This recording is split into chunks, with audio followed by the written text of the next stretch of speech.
I had the craziest dream last night about a girl who was turned into a swan.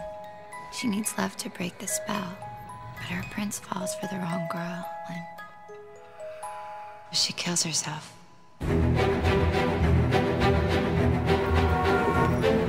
He promised to feature me more this season. Well, he certainly should. You're the most dedicated dancer in the company. Our new swan queen, the exquisite Nina Sayers. When I look at you, all I see is the white swan. Beautiful, fearful, fragile. But the black swan? I can dance the Black Swan, too. I want to see passion, seduce it. Come on, attack it, attack it.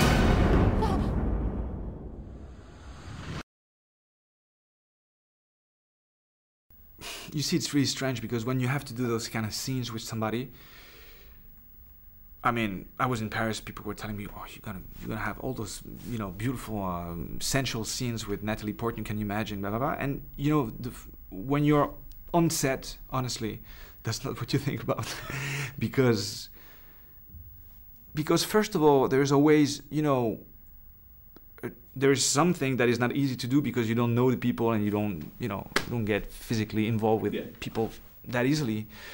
But, so, you know, it really depends on the actress, I think, you know. And with Natalie, it was easy because she's daring, you know. She goes for it. She's not scared. She doesn't pretend that she just went for it. So it was a lot of fun, actually.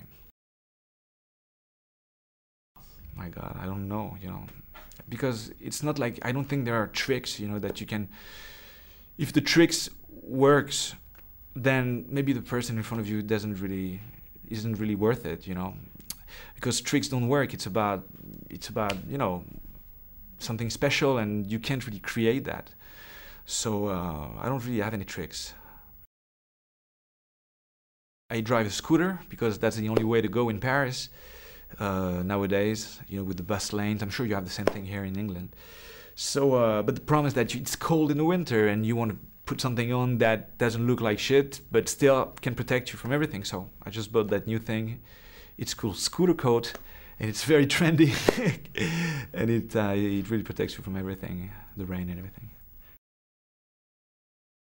Well, I don't know if they really have something in common, but I guess maybe they do actually, and I think Darren really likes David's work, which I totally understand. But you know, in a strange way, I think they have a European quality to them, you know.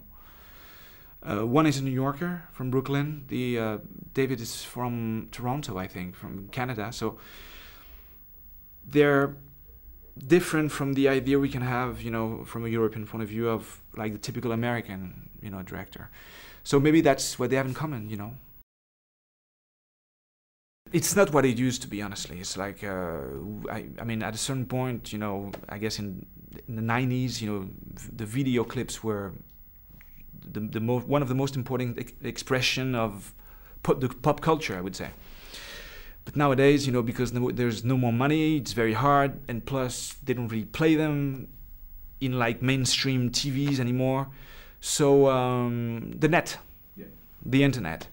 And the wonderful thing about the internet, if you're not aiming to be on MTV or stuff like that, and you know you're going to be only on the internet with everything that it means today, I think suddenly, you know, a music video can be free and meaningful again. And I think Romain Gavras with the MIA or the Justice video came up with something really strong, and that tells a lot about what he's capable of as a movie maker. No, I didn't know that. I wasn't aware of that. I'm going to check it out. Is that so? Great. Because, well, for a bunch of reasons, I guess. First of all, usually I think villains express a part of ourselves that we usually tend to hide or repress.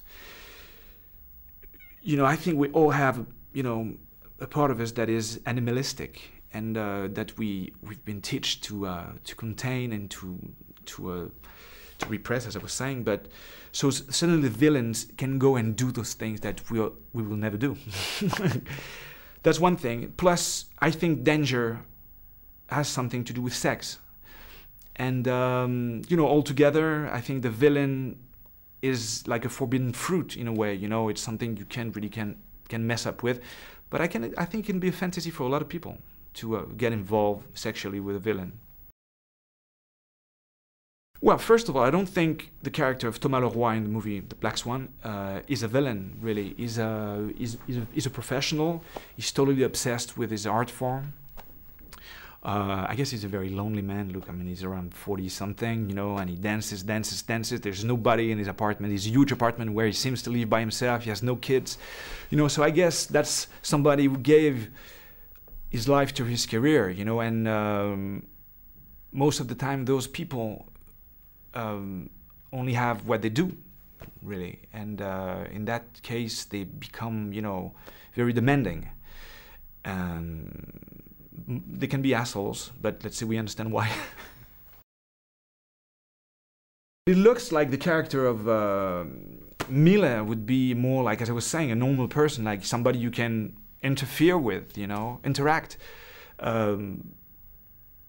It's pretty obvious that Natalie's character really has a problem. If the movie didn't end the way it did, I think I would go with Natalie. Be physical. That's especially for British. There's no rules. Watch the way she moves. Sensual. She's not faking it. I think you're gonna be amazing. Feel my touch. Respond to it. He said you guys were having some trouble. Why would he talk to you? You really need to relax. What'd you do to get this role?